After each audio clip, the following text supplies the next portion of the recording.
Hi guys, welcome back to our mini vlog. This is me lifestyle.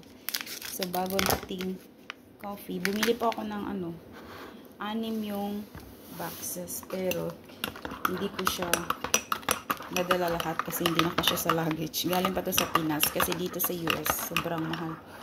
$45 per bag. So marami kasi kasi lagi kong napupo si Madam Kilay. Idol ko si Madam Kilay. So, yan. So, sabi dito, Madam Kilay coffee, original with kombucha and collagen. Marami pa akong pack nandun